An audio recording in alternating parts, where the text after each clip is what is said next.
Well, I'm from Louisiana, and I moved to Arizona when I was like 7, and I never fished at all. I was just doing outdoorsy stuff when I got to Arizona, but I used to fish when I was little with my grandpa. So I started fishing in Arizona about 2.5 years ago, and I've been learning more and more about bass fishing. And the more I learn about it, I just get more excited because I just know there's that much more to learn. It's really Definitely exciting.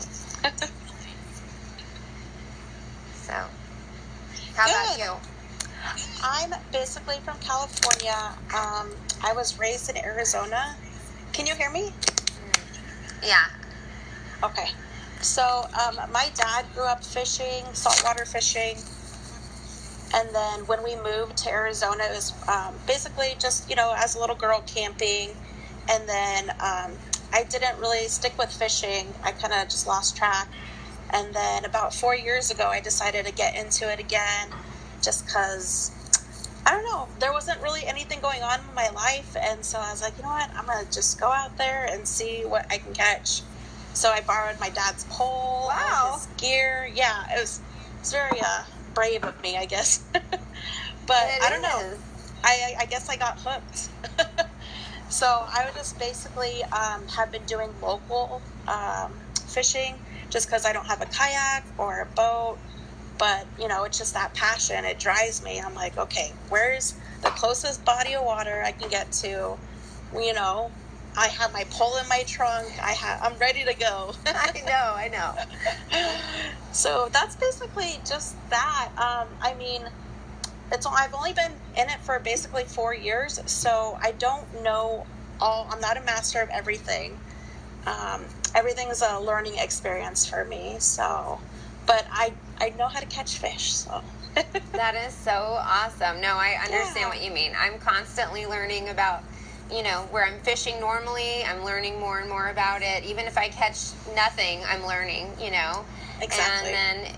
And learning from other people. And it's like a plethora of knowledge on not just fishing, but I love the psychology behind everything in it. Like learning how nature is affecting our plants and animals, and how we can take care of our plants and animals and ourselves too. We're living organisms. So I don't know about you, but when I pack up my stuff and I'm going to go fishing, I pack up like I'm healthiest when I'm out in nature. It's like my simple time.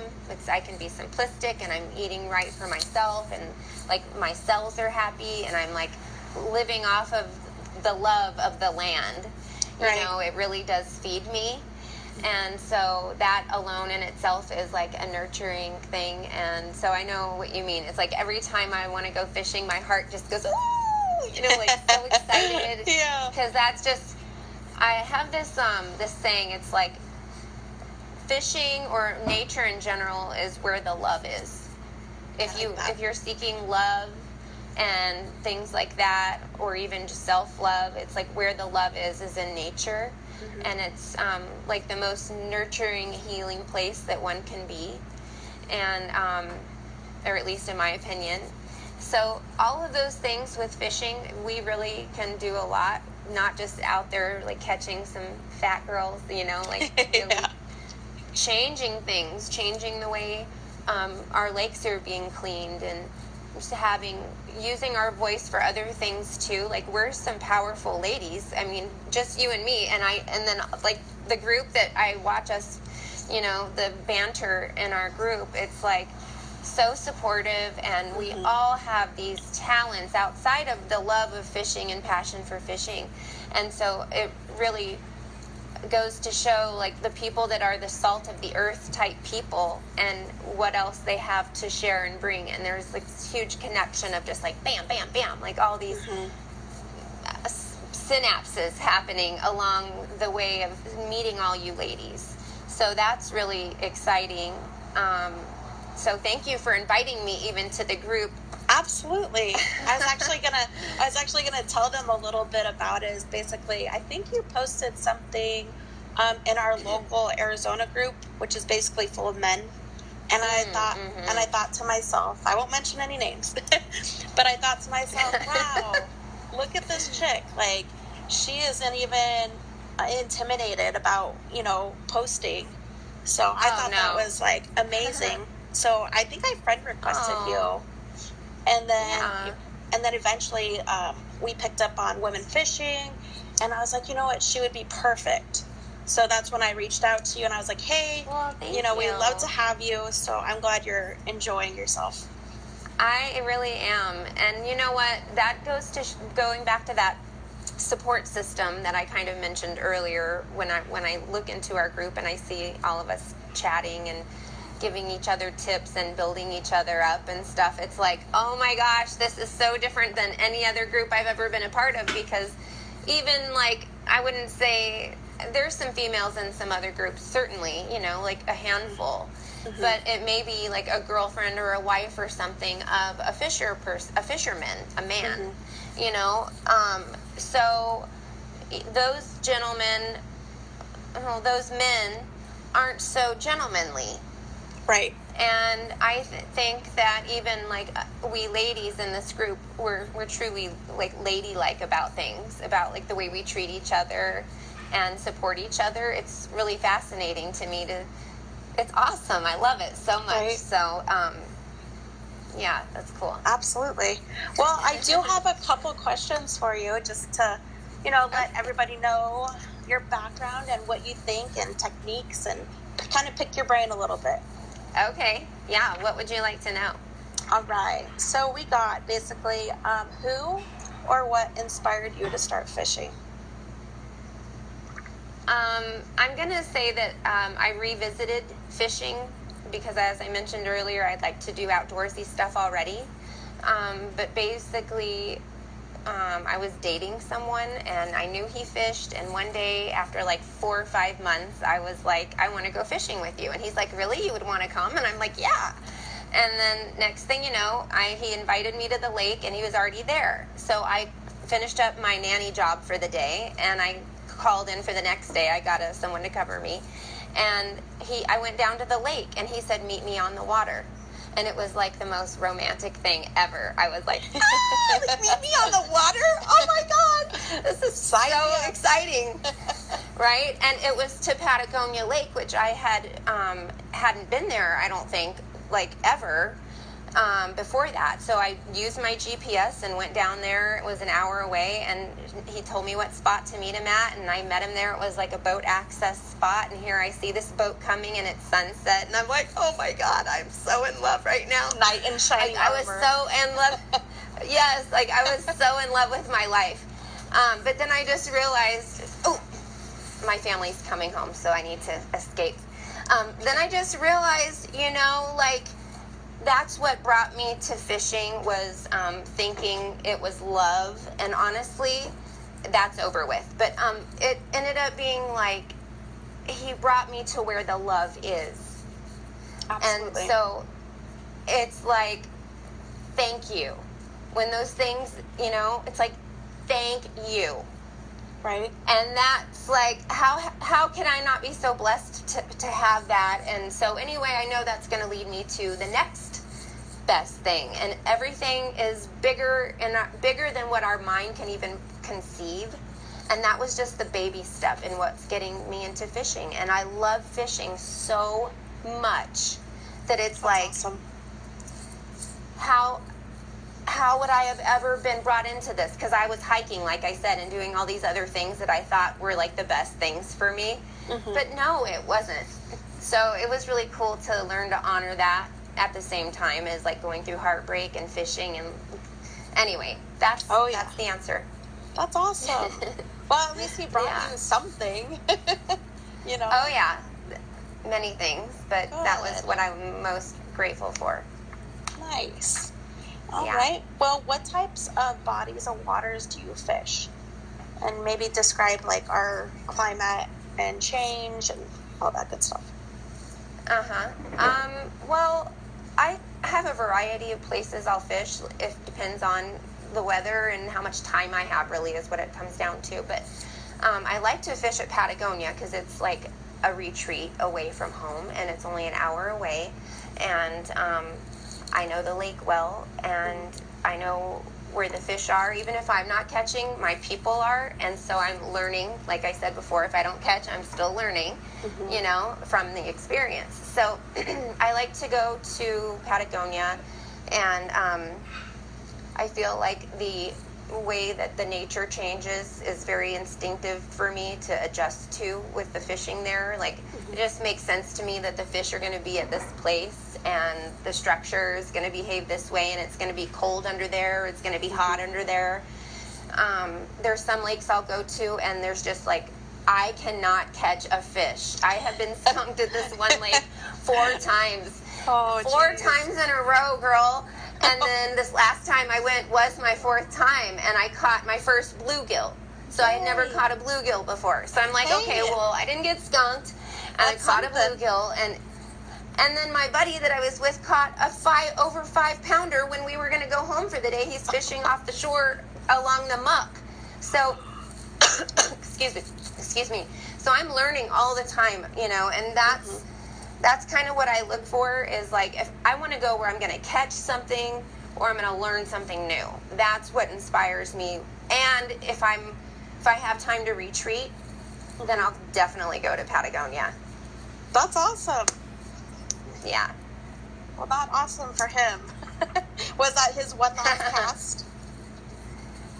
Close to it. He was like, come over here, put your frog back on. I'm like, I don't want my frog. All right, I know how that goes. All right. Well, with that being said, what types of species do you target? Bass, and then trout. I would definitely try to fish for, and stripers, but I'm a catch and release kind of girl. But if I were in like certain waters that was sea bass, I would definitely eat that stuff. Plus, I also eat for my blood type. So sea bass is okay for my blood type, and other bass is not. And I grew up on bass. I mean, my grandpa, that's what we cooked, and we had a freezer full of it all the time, and and then so knowing this about my blood type, and also knowing like when my weight started changing and the way things were with my body, I was like, no wonder. Excuse me, I'm getting over some congestion. Oh, you're fine. But anyway, so definitely bass, and trout is good for my blood type, so I'll fish for trout too, but I've never caught a trout. So I'll just keep on with my bass. Yeah. Hopefully soon. Yeah. Yeah. All right. I need some help. I could use a guide. Do you fish for trout? Honestly, I just caught my first trout. When was it? I want to say in March or April. They did local stockings in the community ponds, and so I think it was the last stocking. And I told my boyfriend, I was like, I need to get on a trout. We don't have time to go up north in the mountains, where they're in like other lakes. I was like, I just need to catch something. So finally, I went out. I think I caught it on like chartreuse power bait or something like that. And I was like, we need to eat them. And I usually. So did you? I did, yeah. Cool. And it was delicious. It's just that for me personally, I just catch and release. If I'm doing saltwater fishing, I'll catch what I keep. But I think it's more of just maybe an Arizona thing. I have a theory that Arizona lakes are so pressured that, and there are basically our trophy fish. We don't keep a lot of bass just because they don't stock. So that's my theory. Yeah, no, I'm with you on that, and I love to, if we caught and took home the bass that we were catching, we wouldn't see any again that big for a really long time. Yeah. It's not lucrative like in other places. So for women who catch them and keep them, more power to you, but Yeah, totally. Our situation is a little different over here. Yeah, and like I said, back in Louisiana, that was like a no biggie, you caught everything and you kept it, and that was the way of living, and it still is. And so, and there's nothing wrong with that, and that's why I love going home. That's Definitely. one of the biggies about that. So Good. Well, with that being said, what is your go-to rig, or do you have different ones for bass? What do you use? I have 2 units that I have been pretty much stuck with. They've I've broken them, thrown them in the lake, and I've been able to repair them. Seriously, in Louisiana, I threw in the lake on a visit with my mom. I was just so pissed off at something. I was really emotional at the time, and I just threw my rod in the water. The neighbor went and got it out. So I was like, oh, bless his heart, So I got that fixed, and then we went down to the local lake to use it. I'll tell you what the setup is. I'm getting there. So I go down to the lake to use it, and my daughter accidentally shuts the pole in the door and breaks it. So I'm like, oh my gosh, I haven't been able to use it since it was repaired. So then I ended up getting it repaired. So I've stuck with that, and it's a Lose Reel. I'm going to go see if it's like a medium something. I forget what it is. But, and then I have this Fluger who I've also broken and gotten it replaced too. So it's awesome. It's a Fluger reel. Let me see if I can turn this camera around. There should be a button with the camera symbol. Let me just show it to you this way. But anyway, it's called the Presidente or President. And it's just a little spinning reel. I use that one for my pretty much any time I'm not using top water. So if I'm doing like a drop shot, which I never want to do that, or something like, I'll have to look at my lures because I'm not in there, but if I'm using something that's not a top water, I'll use it on my spinning rod. But on my top water, which I'm loving using lately because the top water bite has been so crazy, this is that Lose Reel I was telling you about that I threw in the lake. Oh yeah. And then the rod on it is called a Carbon Fire Speed Stick, and I don't know let's see, it's a Heavy Action Fast.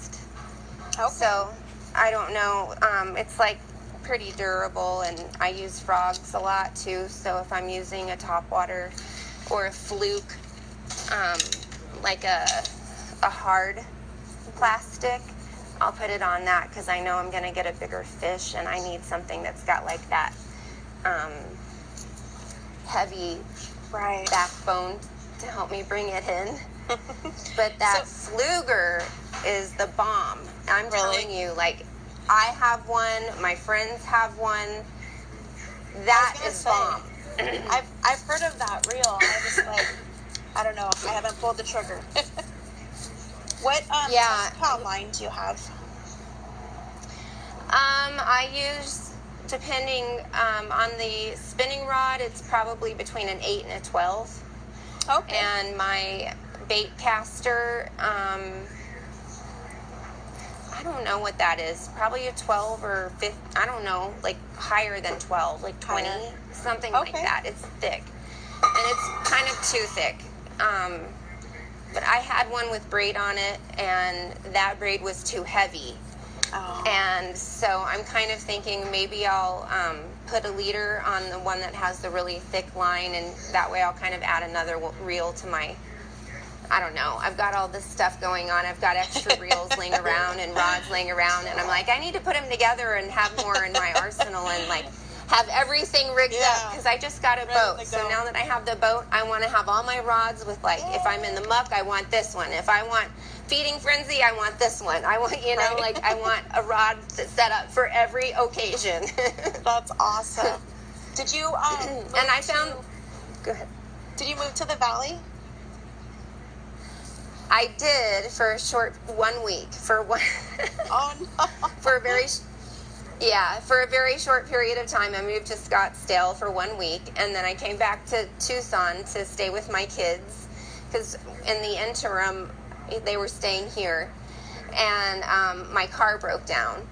Oh. So I really didn't have, like, everything was occurring in a manner in which it was telling me to just stay home. And I was just like, it gave me some knowledge, even being there just the 1 week I was there. I learned a lot. And I'm an entrepreneur by nature. So I was like, I think I'm good. Like, I don't think I need to learn anymore from where I'm at. And I think I'll be stuck there for a long time if I'm there. And so I decided to stay back in Tucson. And I've been more and more encouraged to become a guide here. So good. I'll have to come down and visit you. That would be awesome. So for everyone that doesn't know, Tara is about 2 hours, I think, south of me. 2 hours? Yep. Mm-hmm. So 2 hours from Scottsdale. I'll make it one of these days. Yeah, I would love to have you. I'll host you on my boat at Patagonia and give you an experience like you've never had before. Yeah, it's really beautiful. I'm excited. Yeah. All right. Well, back to the questions, because I want to see what you say on some of these. So what are some tips and advice you can give to the ladies just starting out? I would say psychology about fishing is so important. So rather than being like, what's catching or what should I buy, because that's a lot of it. You know, we're like, ooh, there's so many pretty things to buy. It's so exciting. Right. And then you have to realize, oh, wait, fishing is for the consumer. Like the products, you know, like they're made for us to buy because we love them so much. But really, it comes down to just like a few things are really needed. So I think if you're the type of person that likes to move your hands a lot, maybe use a lure that has to be fast action or topwater, because even if you don't catch, you might enjoy it more. Or if you're the type that just wants to chill and be calm, and if you catch something awesome, throw in a drop shot, because you'll catch something and you can just chill, you know. Right.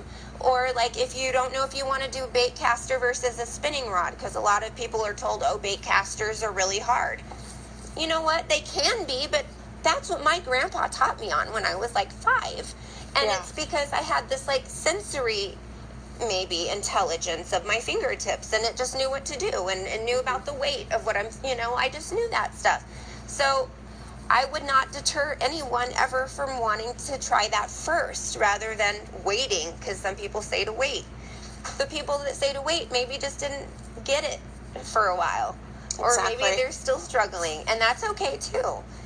Like I said in the beginning, I'm always learning. We're always learning about, stop, Georgia. We're always learning, even when we're, like, the more we learn, we realize, oh, there's even more to learn.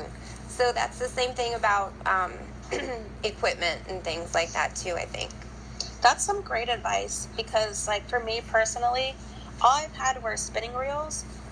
But my dad actually had taught me back in the day from saltwater fishing. Those are bait casters, basically, just big versions of it. So I was like, oh my goodness, why didn't I like put those 2 and 2 together? I had like a mind blown. Oh, okay. So I was like, all right, it's time for me to get a bait caster. So I'm currently in the market. So we'll see what I get. Awesome. Well, the other advice I would give is to find a place that you can go and ask advice on a regular basis. Like, I'm lucky enough that my ex-husband, who I happen to live with right now, he is the store manager of the Ace Hardware in town, and that owner, they're like franchised locally, and that owner has like 5 Ace Hardwares. And so they just opened a fishing department. And so they have like 6 rows of fishing, like the best fishing department in Tucson. And wow. I live with the store manager. So if they get something new, discount. Well, I mean, it's not hardly much of a discount, but at least I know it's there. Like, that's the thing. That's the beauty of it. It's like a miniature. If you go to Bass Pro, you expect they're going to have like everything, because they have the overhead like to have it there. Well, if you go to this Ace Hardware, you know they're going to have it. It's like a miniature version of everything you'll need. So awesome. Anyway, and the other manager, Tim, he like is highly knowledgeable in fishing, and he's the one that does all the ordering. So it's like a mom and pop sort of feel. Like I guess my point is, you find a place you can go and ask questions and know that you're welcome to do that, and that they're there to just help. And another way I know they're to just help is like they do this local lake cleanup here in town. So they adopted one of the lakes, and so I'll go to that urban lake to fish, but I go there really to do the cleanup once a month. And so like nice. They're doing something locally to share also. Yeah, they're giving back to all of the fishing community. It's like really awesome. So I would say to go and find some partners or like your fishing buddies that you can trust, rather than like on a forum where they're going to beat you down. Like find some girlfriends, right, and like figure it out. Like pick their brain. You know, when you're in school, you don't do all the homework. You do half the homework, and your girlfriend does the other half, and you copy the answers off of each other. And it's just like that when you're in, like learning, I think, in this way with fishing too. Oh yeah, definitely. That's awesome. All right. Let's see. We got a couple more questions for you. So, do you have a fishing goal for 2019 or next year? And if so, what is it? I know I stumped you with this one. Oh my gosh. Well, here's the thing. I was just thinking, like, what are the things I had planned for 2019? And did they come to fruition? And I'm like, yeah, everything I've wanted to do so far has come to fruition. The only thing that hasn't is traveling more. So I'm like, but 2019 is not over yet, and I do plan that it may involve like fishing or love or nature. So I'm open to that or better for the rest of 2019, but I am also looking to become a guide, and so like there's some logistics I have to work out, and that just comes down to money. And so that, and then I also have a nonprofit that I work with, and I would probably like to like really let that be more known than how I let it be known now. And because I've been keeping it really personal, because I'm like, it's a personal thing, that's how it started, but it's really for the greater good, and I'm kind of holding it selfishly because of vulnerability, I think. But it pertains to fishing and wellness on water. And so that's actually another thing that's inspired me to fish, is like the fact that it does bring wellness. And when I said that's where the love is, it's because, and I use the hashtag fishing for wellness. Is fishing for wellness? I'll have to just make sure, but there's a couple of them I use, but that's like the specific one that's like that's awesome. Fishing for wellness, or wellness on water, because it is so important to, that's really what it's about, is wellness and being well and avoiding risky behaviors. And that's actually part of the definition of wellness, is to avoid risky behaviors. So in my therapies that I offer to other people on the water, it's to help them avoid risky behaviors and to help them be well. And some of these folks have addictions, or, you know, like, or just choosing a risky behavior. So instead they're on the water and they're doing something that's whole. And we're learning about nutrition and, you know. So. Absolutely. I can chime in on that. Like, for instance, when I started about 4 years ago, basically all my girlfriends lived in Scottsdale, and I had moved back from California living with my parents, and we didn't see, it's about 45 minutes away from Scottsdale. So they were going out and drinking, and like, it's fun, but like, it just consistently, it was very tiresome. So I basically just said, you know what, it's not worth it. It's not worth the gas, not worth the money. And then I put all my efforts into finally trying something I haven't in a really long time. And it paid off, and I found my passion. And from then on, it's a healthy hobby. It truly is. It truly is. So I just want to encourage everybody. And then from then on, what? What were you going to say? You were going to say from then on what? From then on, it's every paycheck I'll have to buy something. And do I need that lure? Do I need more weights? Like, it's constant. So it's definitely... Well, we have to keep up on that, because that's a priority, right? We cannot... It's like having cat food for our cats, but we have to have the lures for our fishing. You can't go without. Exactly. Like, I don't even buy purses anymore. I buy lures and like, it's crazy. I am so with you. I'm so with you. That's funny. Oh, man. But anyway. I will tell you this. I wanted to make sure this be known. I got some great advice the other day from a lady here in this group, and it was not direct advice. She posted a post about a lure she had used, and she said she had great success with it on a lake she's always getting skunked at. And I was like, well, you know what? I'm constantly getting skunked at Patagonia, but everyone I'm with is always catching fish, so I don't care. But I was like, gosh dang it, I want to make sure I'm catching fish.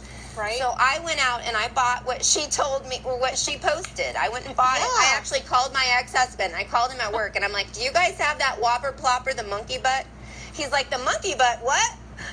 And he was pulling my leg. And so he went and he grabbed it for me and he brought it home, because I told you I'm living with my ex-husband right now, which is kind of weird. But anyway, so let me show you this.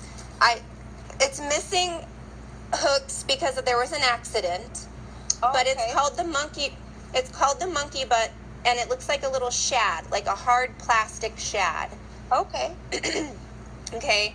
This thing, it floats, so you can like cast it over structure if you're fishing on the bank, and there's like some woodsy sort of structure. It's not going to go down far. It's going to it stays on the top and does that but like a plop, plop, plop, plop, plop. It's beautiful. Like the sound is like, I would bite that.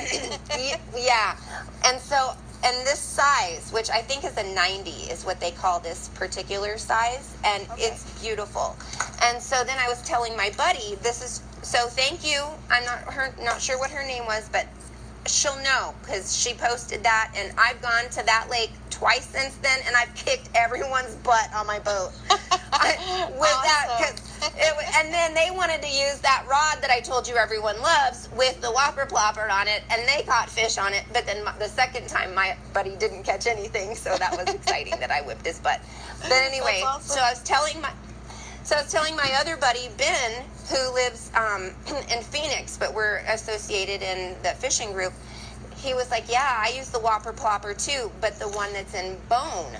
And I was like, huh, okay. And so I called about that one at Ace Hardware. I picked up the phone and made my handy dandy call, and anyone can do that.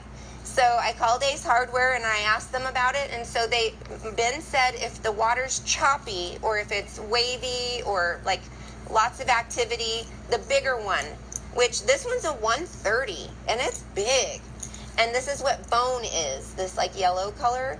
And it's actually skunked me. I have not caught anything on this. So I guess maybe it's either too big for what I'm fishing for, but I don't think so, because I'm catching on this one, which is also huge. And these are my two, so this one, the fluke, and this one, but usually with the two, it's missing, like at the tail end, it's missing the treble hook. But those two, I have just been, you can see the difference. You can see the difference in size between the two of them, I think. So have you tried these like at different times? Yeah.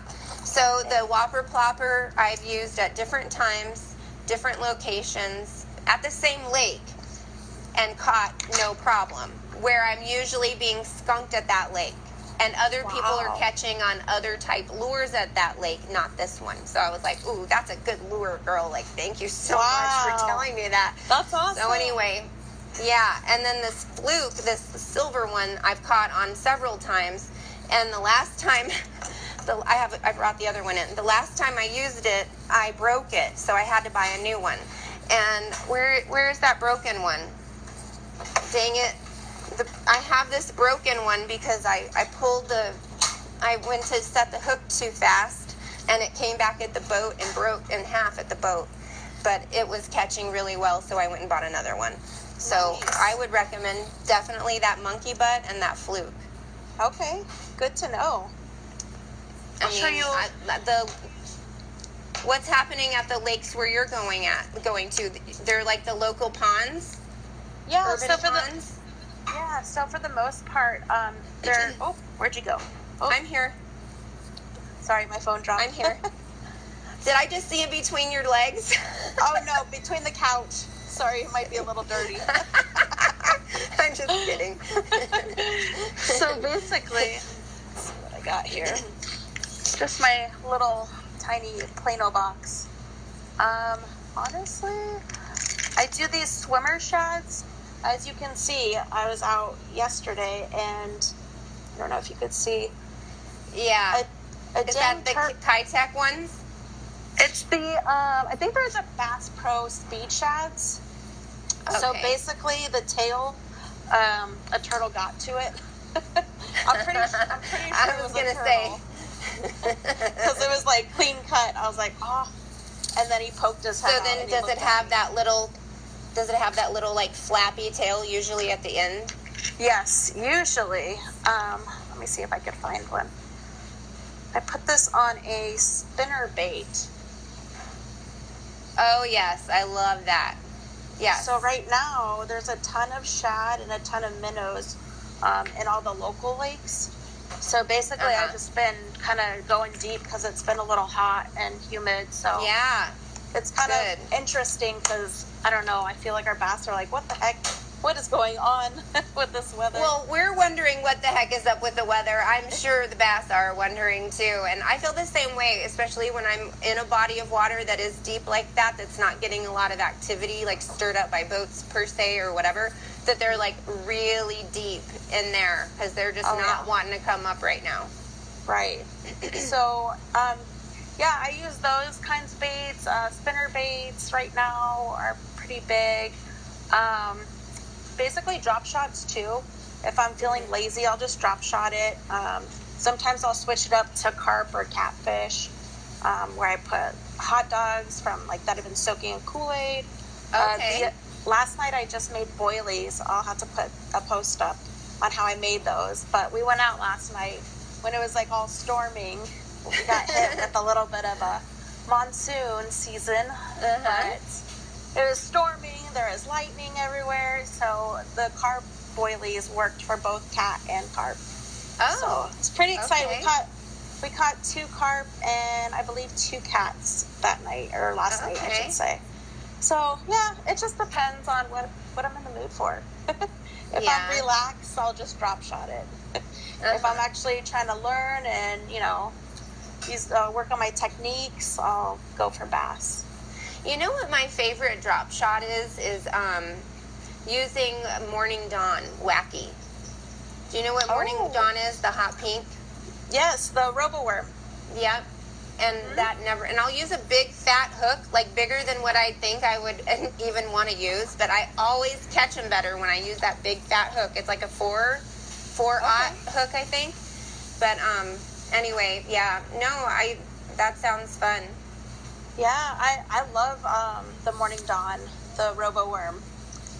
Yes, I just never wacky rigged it, so that's something I should try.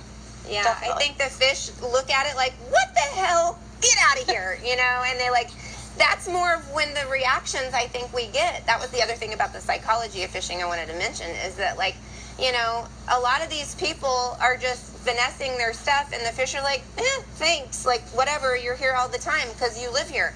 But whenever there's something that goes in their territory that looks like it does not live there, those bass are like, bam, on that. And if it's a fast action, or if it's a wacky, for example, because it's like, like fluttering, then they're like, what the hell? Oh, heck no, get out of here, And so I think I love Morning Dawn anyway, and I love that name. So and I love hot pink. So I pick it, and it works. Like, it catches fish. It does. It really does. I've talked to a couple of even, like, the male anglers in our area, and it's just, like, that's all they buy. It's just the Morning Dawn. Yeah. Okay. Or, like, crazy colors that you wouldn't think that are, would catch a fish, but it's because they don't look like they would be in that territory. The fish are like, get the heck out of here. I'm being territorial right now. If you come near my stuff, my eggs or my bed or whatever, they're gonna want to get the heck away from that. So right, fine with me. Yeah. Bite my lure, buddy. Go ahead. Exactly. All right, Tara. And for my last question I have for you, basically, what are your top 3 bucket list fish? Oh, that's interesting. I know I added it. Thanks. I would have researched. You know what? I have to say, I've been watching a lot of the fish that come out of the group here. You know, the ladies are catching fish from places that I've never been to. That I'm like, whoa, that's coming out of your water? Like, wow, Seriously. that's crazy. You know, but they're so beautiful, and it's like one of these ancient alien television shows. But you're seeing the fish from like underneath the sea. It's nutty. So I would have to say, I don't know, probably some like, because since I want to travel, why not like travel somewhere where I want to go and catch some beautiful fish that are like normal for that place, or what is the word called? Normal for that place, where they're natural to the habitat there. Yeah. What am I trying to say? I forget the, you know, but so I don't even know what those species are because I don't even know about them. So I would want to catch something bright and beautiful, and I love those bass that I've seen these ladies catch that they have like these stripes across their chest. They're like dark brown and light brown. They're not stripers. They're like, I don't know what, maybe they're sea bass. I honestly don't know, but they're just these like really big fins, and they look so unique and they're beautiful. And I'm like, wow, that's really fascinating. So I don't know. I'm open to that, but of course I want to catch a personal best, a bigger one than what I have in bass, so I'll keep doing that. And what is your personal best? 3 pounds only, so I'm looking for something big. Well, that I've measured. I probably caught larger than 3 pounds, but that I've actually had weighed. So that's what I have in my tackle box now, is a scale. Nice, good for you. I know, for me it's like, well, I don't really have a top 3, so to speak, but I want to go to Alaska, definitely. Alaska trip. I want to get on some halibut, maybe some king salmon. One of these days. And then tarpon. They're like really thick. I don't even know how to explain them, but they shoot out of the water. I think they're found in Florida. Maybe somebody can chime in. Cool. So they put on a show when they show themselves? I heard they're good fighters too. So, and I've seen a couple on here from the ladies. So if anybody can help me out, let me know. Yeah. Right? That's awesome. Well, we'll have to stay in touch about that so that we can make sure we hold each other accountable for making these things happen. Definitely. First things first, I got to go to Patagonia with you. Yes. Sounds perfect.